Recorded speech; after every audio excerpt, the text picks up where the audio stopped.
Nothing will stop you being creative so effectively as the fear of making a mistake. Creativity is not a talent, it is a way of operating, an ability to play. What happens if I do this?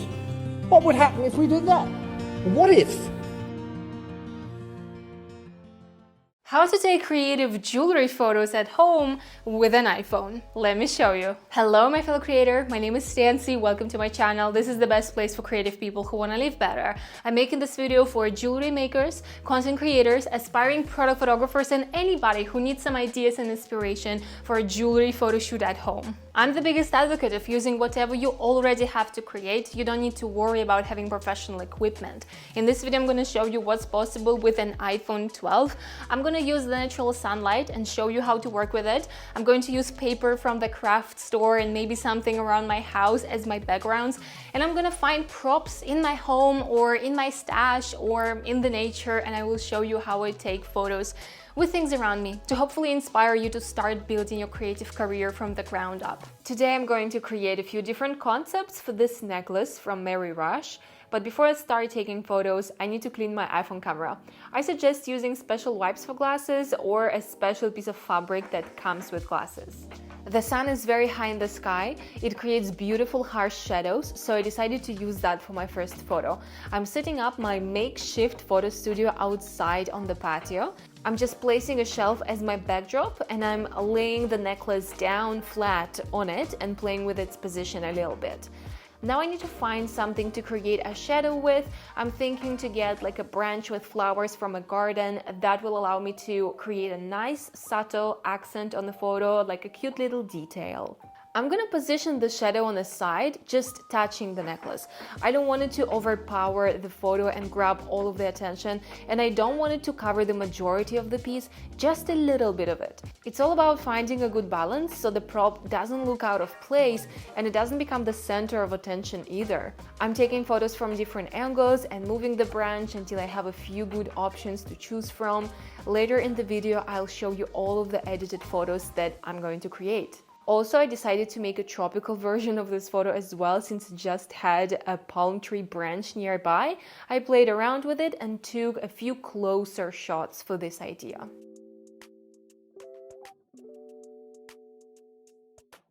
For my next concept, I decided to create a floating product photo. I'm using some thread to suspend the necklace and make it look like it's levitating.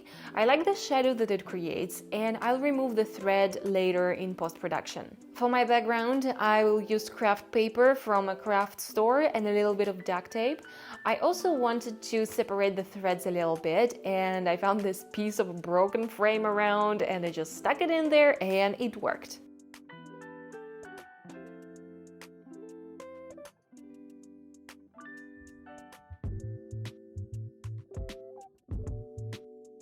Oh my god, I need a break. It's so hot. Oh, this heat's so nice. If you watched other videos on YouTube about jewelry photography, you've seen other people use a professional camera and a macro lens, Capture One software, strobes, and professional studio equipment. With jewelry photography, it can get real fancy real fast because it's hard. Because the pieces can be really small or really reflective, like these pieces for example, they were reflecting everything around in the room and they were distorting it. So creating these photos was a challenge for me. Even with all of the professional equipment, it was still a challenge. I want you to understand one thing. Having a professional equipment doesn't make you a professional right away.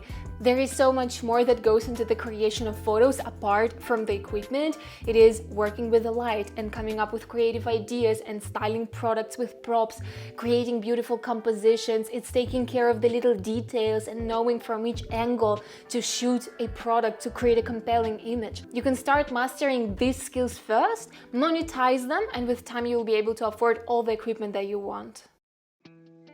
So I noticed there is a nice shadow play and a sunny bunny on my floor, so I'm setting up my photo studio over here now. I'm blocking the sun in such a way that it creates this beautiful stripe of light. I'm just laying the necklace down and starting to play with its shape and position. My main tip is to always make sure that the jewelry piece is not looking messy and all the chain links are aligned nicely. I settled on this heart-like shape and positioned it in the sunbeam the way I liked it most and started taking the photos. I always take photos from different angles to see what looks best. I might position the product nicely looking at it from one angle, but the best shot comes out from a different angle. I want to add some interest to the photo, so I found this glass and it creates a very beautiful reflection, so now I'm just playing with it to find the best position. If you watched my other jewelry videos on the channel, you might already know that I love reflections.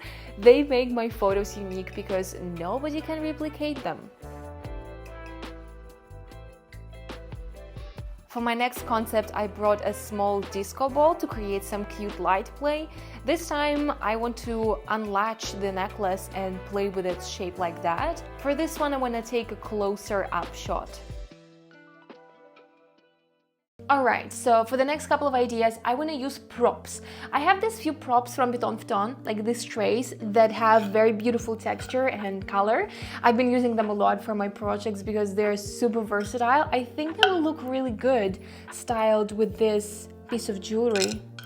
I also have these stackable rocks. Look how cute they are. I've been using them a lot for my skincare projects, but I think they will be really nice with this jewelry piece as well, again because of their color texture, and they don't gonna like grab all of the attention to them. The jewelry piece is still going to be the main focus of the image. And I would argue that even before investing in any kind of equipment, you should invest in props because they have the power to elevate the look and feel of your photos on a much bigger scale. I recommend you to curate your own collection of props at home. You can find stuff in the nature, on the street, you can buy it in home decor shop, or you can buy it in Vuitton. I reached out to Vuitton and I asked for a little discount for all of my fellow creators. You can use code STANCINOVA on their Etsy shop, on their website to get 10% off. Go check the links in the description. I'm gonna leave a few things that are really good for jewelry specifically.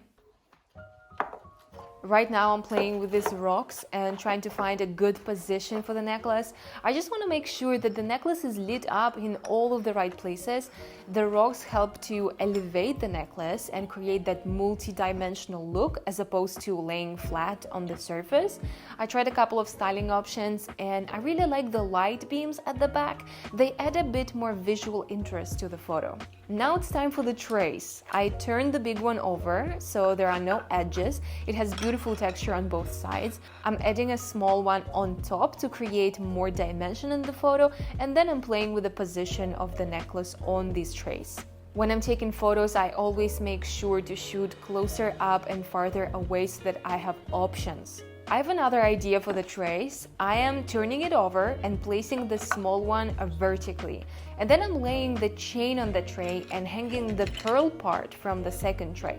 I'm using another prop to keep it in place, but that won't be visible in a shot. This is a very minimalistic composition and it looks interesting because of the position of the necklace, texture of the props, harsh shadows from the bright sun, the composition, and the angle from which I took the photo.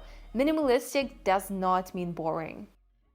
Okay, so I'm waiting for the sunbeam to climb up the wall right here. That's why I'm gonna set up my makeshift photo studio on this table.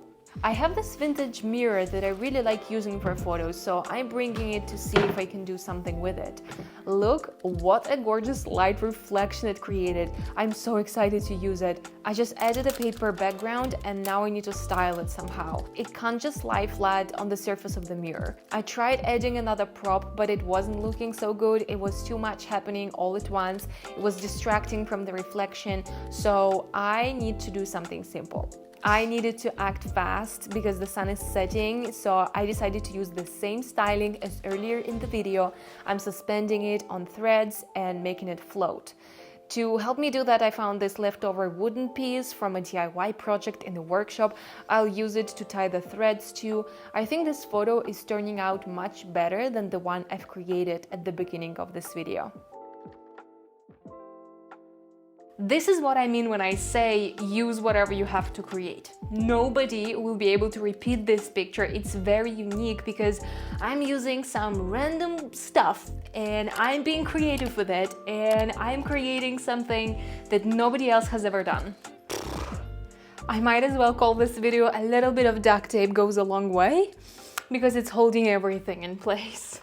Before I show you all of the photos that I created today, let me invite you to my new Skillshare course. This course is about mobile product photography.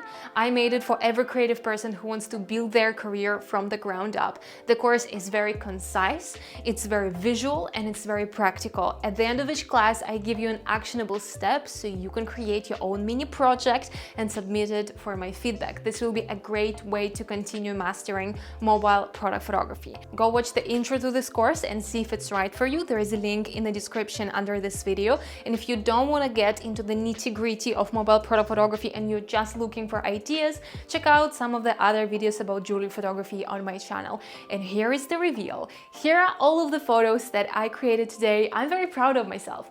This project has definitely been a challenge because I got to use some really weird shit today to take the photos. I'm hoping this video inspires you to keep your eyes peeled for some stuff in the nature, on the streets and shops, so that you can create something really unique, something that nobody else can replicate. Thank you for watching, and I'll see you in my next one. Peace!